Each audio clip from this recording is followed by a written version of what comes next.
लेकिन सर असल हालात ये हैं कि सर इस ऐवान के अंदर 1.5 लाख वोट लेने वालों को जो 8 फरवरी को आए हैं,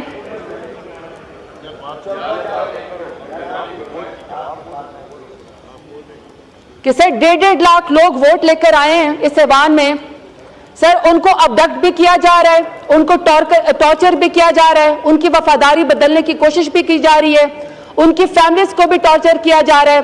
और सर हम यहाँ पे जब आपसे ऐवान में आपसे फ्लोर मांगते हैं तो ऐसे लगता है सर कि कोई भीख मांग रहे हो। फ्लोर यहाँ पे किसी को नहीं दिया जाता। 8-8 करोड़ के सेशन उसके अंदर होते हैं और इतने बड़े बड़े फलंदे जो हैं वो प्रिंट कर दिए जाते हैं, कभी बजट के नाम पे, कभी सेशन के नाम पे। लेकिन सर क्या होता है कि स्पीकर साहब आते हैं यहाँ पे, आधे घंटे में 1.5 लाख वोट वालों को सर इस पूरे ऐवान को रबड़ स्टंप की तरह इस्तेमाल किया जाता है, मफाद के नाम पे, अपनी जात के नाम पे और अपनी इवेंट के नाम पे, अपनी पार्टी के नाम पे लेजिस्लेशन करके बुलडोज कर दी जाती है तमाम आईन को, तमाम कानून को। और फिर सर उसके बाद एक तरफ आधे घंटे में आइस कह देते हैं, आधे घंटे में नोज कह देते हैं, और सर ऐवान वाले मुंह तकते रह जाते हैं कि हम अपने इलाके की कोई बात करें, अपनी फैमिलीज के बारे में कोई बात करें या अपने वोटर के बारे में कोई बात करें। सर यहाँ पे बात सबसे पहले मैं जनाबी स्पीकर सबसे पहले तो इस बात की अफर्म कर देते हैं कि जो रिजोल्यूशन पास हुआ सब ने यूनानिमसली किया है। गवर्नमेंट के साथ इस रिजोल्यूशन पे हमने कल भी बात की थी और इसको हमने अप्रूव कर दिया था, बल्कि इनफैक्ट हम अपना ही रिजोल्यूशन लेके आए थे थिंकिंग कि अगर इनकी में कोई वर्डिंग का फ़र्क हो तो हम अपना और स्ट्रॉन्गर वर्डेड रिजोल्यूशन उसको पास करवाए। उसमें हमने पास किया। जनाबी स्पीकर द अदर डे हमने फ़लस्तीन के साथ अगेंस्ट द इजराइल भी उस रिजोल्यूशन में हम साथ थे। जब जब गवर्नमेंट की तरफ से पाकिस्तान के लिए कुछ हुआ है, चाहे वो सीपेक था, फिर भी हम हुकूमत के साथ रहे, चाहे स्पीकर साहब अगर गवर्नमेंट के पाकिस्तान के फ्रेंडली कंट्रीज़ के हेड ऑफ स्टेट बाहर से आने थे उसमें भी शिरकत करना हमारा था और हमने ऐलान किया था कि हम उसमें शिरकत करेंगे।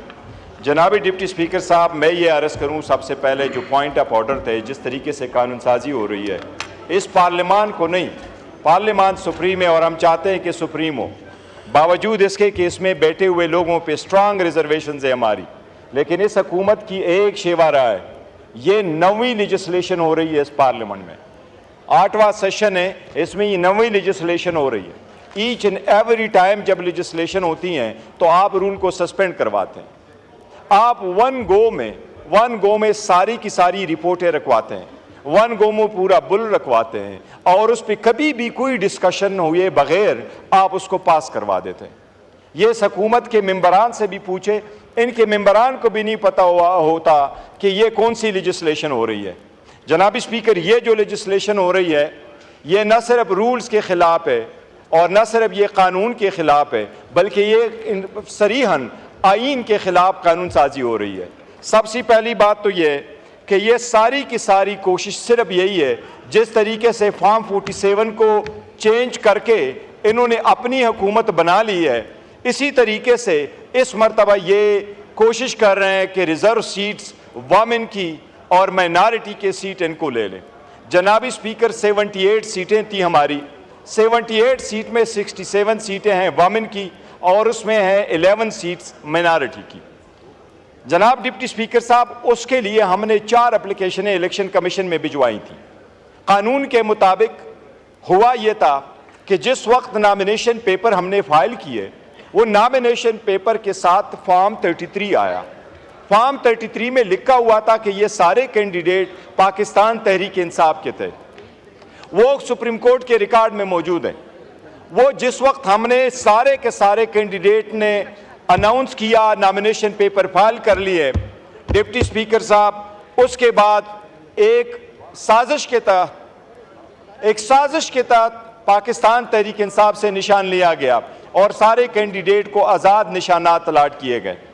इसके बावजूद कि हरवाने की कोशिश की गई, लेकिन अल्हम्दुलिल्लाह पाकिस्तान तहरीक इंसाफ 2/3 मेजॉरिटी जीत के साथ जीत चुकी है वहाँ 45 के मुताबिक। वो जो फैक्ट्स एंड फिगर हमने आज तक दिए हैं, इनमें से किसी एक एमएनए ने उसकी तरदीद नहीं की। हमने उनको रख करके कहा, इंक्लूडिंग नवाज शरीफ, कि ये सीट आप इस फॉर्म 45 के मुताबिक हार चुके हैं। इवन उनकी तरफ से तरदीद नहीं आई है कि ये मेरे फॉर्म 45 पे मैं जीत चुका हूं। ये आज भी हारे हुए हैं और ये कल भी हारे हुए थे। जो रिजर्व सीटें हमारी आई, जनाब स्पीकर, रूल ऑफ लॉ यही है, सुप्रीमेसी ऑफ पार्लियामेंट यही है, जमहूरी अक़दार यही है कि तस्वीर का एक तरीक़ाकार है। सबसे पहले हम इलेक्शन कमीशन गए, फिर हाई कोर्ट चले गए, सुप्रीम कोर्ट आए। सुप्रीम कोर्ट के 3 जज साहिबान ने इनका नोटिफिकेशन सस्पेंड किया। 13 जज साहिबान सुप्रीम कोर्ट के बैठ गए। 11 जज साहिबान ने अपने राय दी। उन्होंने यूनानिमसली ये होल्ड किया कि पाकिस्तान तहरीक इंसाफ पॉलिटिकल पार्टी थी, है और रहेगी। वो सुप्रीम कोर्ट ने यह भी होल्ड किया कि हम ही एंटाइटल थे उन सारे सीटों के। और तस्वीर का तरीक़ाकार यही है कि एक मरतबा सुप्रीम कोर्ट ने कह दिया सो वो फाइनल वर्ड है।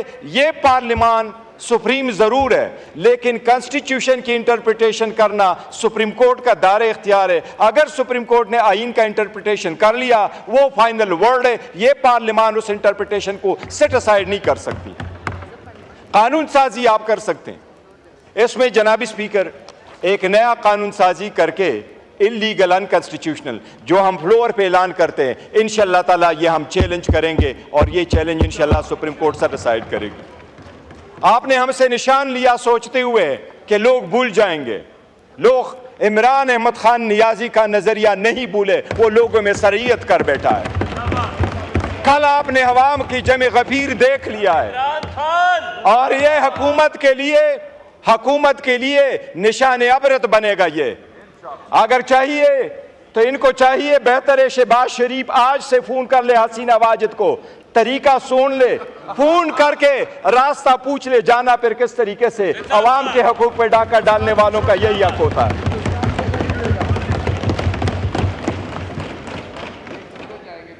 जद्दे जाएंगे। जनाब स्पीकर, आप कानून साजी कर रहे हैं। इब्तिदा इसकी ये है कि ये शुरू होगा 2017 से।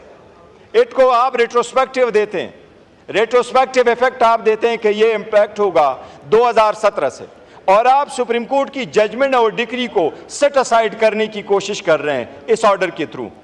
ये औरतें और माइनॉरिटी हमारा हक है। इसमें 3 चीज़ें उन्होंने रखी है कि डिक्लेरेशन अगर किसी ने दी है, जनाब स्पीकर इतने उजलत में इन्होंने ये अमेंडमेंट पास कर दी है, आप दोनों साथ रखे। आपका वजीर कानून यहाँ बैठा हुआ है। इन दोनों चीज़ों में जनाब स्पीकर आपकी तवज्जो मबजूल कराऊंगा। सिर्फ इनसे पूछ ले कि आपकी वर्डिंग में भी गलती है। ये वर्डिंग आपने कैसे रखी है? ये वर्डिंग में आपने 2 प्रोवाइजो डाले कि 1 प्रोवाइजो डाला है। अपने आईन को देखे, ये किसके कहने पे आप कर रहे हैं कानून साजी? ये आपका 1 प्रोवाइजो है कि 2? आईन का आर्टिकल 51 कहता है हर इंडिपेंडेंट कैंडिडेट के पास 3 दिन का टाइम है, जिस पॉलिटिकल पार्टी को ज्वाइन करना चाहे वो कर दे। आपने इस्लाम में लिखा कि आइंदा कोई वो नहीं ज्वाइन कर सकता। क्या आप कॉन्स्टिट्यूशन को सुपरसीड कर सकते हैं थ्रू लेजिस्लेशन? ये आपने इस एक्ट में करवाया।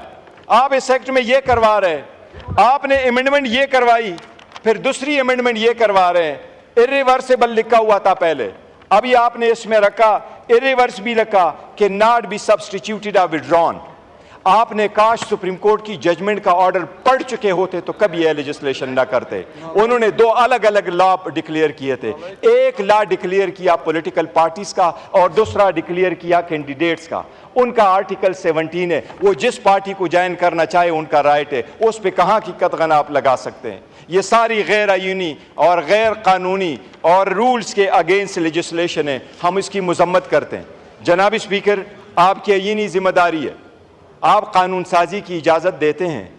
क्या कोई बंदा फ्लोर ऑफ द हाउस पे कोई एमएनए मांगे, क्या उसका ये राइट है कि ऐसे लेजिस्लेशन के बिल प्रेजेंट करे जो आईन से मुतसादम हो?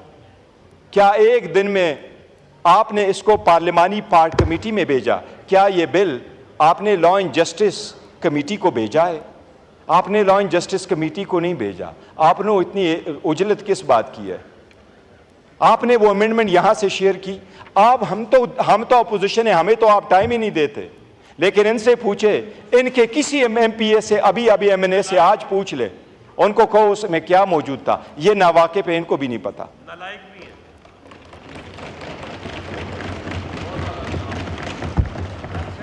जनाब स्पीकर, सुप्रीम कोर्ट के हर डिसीजन को आप सेट असाइड करवा रहे हैं। ये सुप्रीम कोर्ट पे हमला करने वाले हैं। सुप्रीम कोर्ट के फाइनल डिसीजन आने के लिए तस्वीर का तरीक़ाकार ये होता है, ईवान उसको सेट असाइड नहीं करती, उसको ऑनर करती है। फैसले ऑनर किए जाते हैं, इम्प्लीमेंट किए जाते हैं।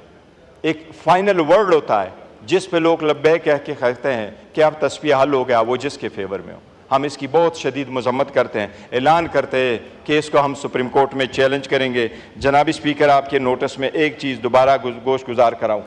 हर रोज़ हमने कहा है, आज दोबारा आपके नोटिस में लेके आ रहे हैं। इतनी हिम्मत वाकई नहीं है। हम बारहा ये इस पार्लियामान में कह चुके हैं कि जनाब स्पीकर, अगर आप पॉलिटिकल पार्टी को पॉलिटिकल स्पेस नहीं देंगे, पॉलिटिकल पार्टी को आप पॉलिटिकल स्पेस नहीं देंगे, तो ये स्पेस आपका कोई और लेगा और आपका नतीजा भी हसीना वाजिद जैसा ही होगा।